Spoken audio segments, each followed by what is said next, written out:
In the 7th century, a new faith was unveiled to the people of Mecca, a new religion based on allegiance to one God. They called it Islam, or submission to God. Its message was to reject polytheism and idolatry. The messenger was Prophet Muhammad. His followers spread the word across the Arabian Peninsula. They built a large community. They united in belief and practices. But after the Prophet left, his followers split. That bitter divide still remains. What was it about? Prophet Muhammad's successor, he did not leave behind an heir. He did not say who should lead the Islamic faith after him.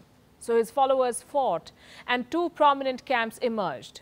One said the Prophet's bloodline should succeed him, a member of his own family should be the new leader or caliph. The other camp said that the Islamic community should choose a pious successor.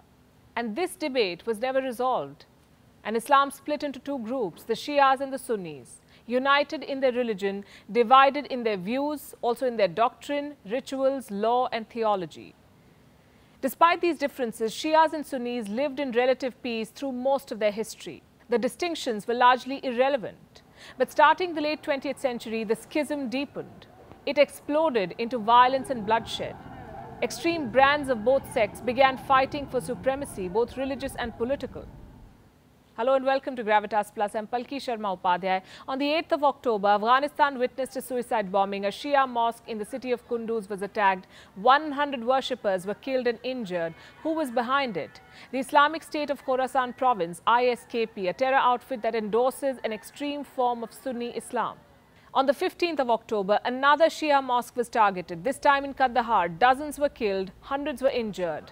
It was absolute carnage.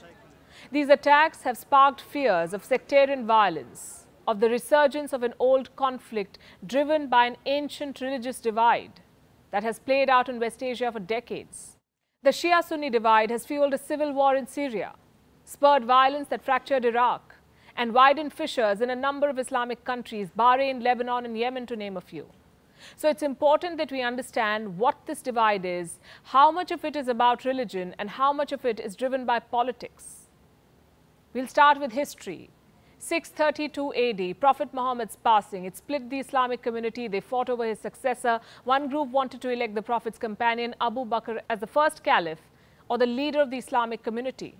The other group favored Ali ibn Abi Talib, the Prophet's cousin and son-in-law. Now, those in favor of Abu Bakr call themselves Sunnis, followers of the Sunnah. They derive their name from the phrase Ahl al-Sunnah, meaning people of the tradition. Tradition in this case referred to practices based on what the Prophet said, did, condoned or condemned. The Sunnis were a group of prominent early followers of Islam. They wanted a leader to be elected from the community, not the family.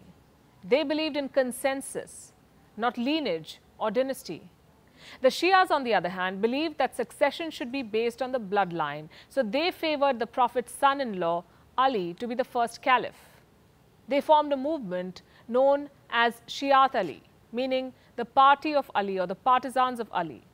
They believed that Ali and his descendants were part of a divine order and only they could guide Islam and the Muslim community righteously. But the Shias were in relative minorities, so the Sunni majority won. They chose Abu Bakr as the first caliph, Umar ibn al-Khattab as the second caliph, and Uthman ibn Affan as the third caliph. All three of them were trusted companions of the Prophet. So far, the Sunnis triumphed politically, but the Shias continued to consider the Prophet's descendants as the true caliphs. They kept pushing for them. Eventually, Ali was elected the fourth caliph. He was the Prophet's cousin and son-in-law. But his rule was short-lived. Ali was assassinated by his enemies. Ali's sons, Hassan and Hussein, wanted to take his place, but they were denied the right of accession. This led to a power struggle. At stake was not just the Prophet's legacy, but the entire caliphate, which now stretched beyond the Arabian Peninsula. There was also a lot of money involved in the form of taxes and tributes paid by various tribes under the banner of Islam. Now, this combination of money and power led to a civil war. The result of the war was this: the caliphate was passed to the Umayyad dynasty in Damascus. Then it went to the Abbasid dynasty based in Baghdad. The Shias rejected the authority of both these Sunni rulers. They kept fighting. In 681 AD, when the Umayyads were in power, Ali's son Hussein led a group of 72 followers from Mecca to Karbala, which is now in Iraq. He went there to confront the corrupt Caliph Yazid, but he was killed by a massive army of the Umayyads. He was decapitated and brought to Damascus as a tribute to the Caliph. The Sunnis thought this would end all claims of leadership by the Shias, but their actions had the opposite effect. Hussein's martyrdom became a watershed moment for the Shias, a defining moral story of their tradition, a hallmark of their identity and existence. Today it is commemorated each year as Ashura, the 10th day of Muharram, and the most solemn date in the Shia calendar. They mark it with collective atonement and self-flagellation. The Battle of Karbala had a lasting impact. It sharpened the divisions between Shias and Sunnis. The Sunni caliphs worried that the Shias would use it to capture public imagination and topple monarchs. So they persecuted and marginalized the Shias further, portrayed them as heretics and apostates. Then in the 16th century came the first major Shia dynasty, the Safavid dynasty, transformed Iran from a Sunni center to a Shia stronghold in West Asia. It made Shia Islam the state religion and fought with the Ottomans, the seat of the Sunni Caliphate. From this power struggle emerged a series of Shia and Sunni dynasties. They spread all over the world, from Europe to the Indian subcontinent, from Central Asia to Africa. With the onset of European colonialism, these dynasties faded, but the Shia-Sunni differences did not. By the 20th century, their empires took the shape of countries. Their legacies resulted in demographic segmentation. Most Shia Muslims settled in Iran, Iraq, Azerbaijan, Bahrain, Lebanon, with small communities in India and Pakistan.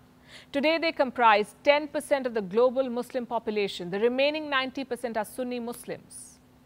They are settled in West Asia, in Central Asia, South Asia, Africa. Sunni Muslims form an overwhelming majority in more than 40 countries.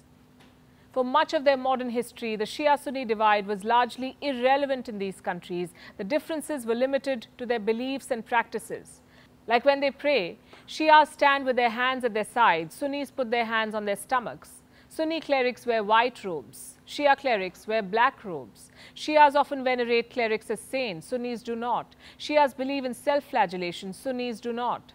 Rarely did these differences spill into conflicts. Shias and Sunnis lived in mixed neighborhoods. They also frequently intermarried. But in the last few decades, the divide has deepened, especially after 1979, when an Islamic revolution took place in Iran and a new brand of Shia Islam emerged. It clashed with the Sunni conservatives of Saudi Arabia. Both theocracies began fighting for religious and political control. Sunnis and Shias inadvertently got sucked into this power struggle. But interestingly, the Saudis and the Iranians have never really declared war on each other. Instead, they fight indirectly. They fight proxy wars. They support opposing sides in other conflicts. We've seen this during the war in Iraq, the civil war in Syria, the civil war in Yemen, the uprising in Bahrain, the political unrest in Lebanon. All of this is said to be a result of the rivalry between Saudi Arabia and Iran, a Sunni and a Shia power, both amping up sectarianism to serve their interests. What does this tell you? That the Shia-Sunni divide today is as much about religion as it is about politics. Yes, it may have stemmed from a 7th century religious dispute, but that dispute is not primarily driven by faith. It's driven by a desire for power, resources, and control.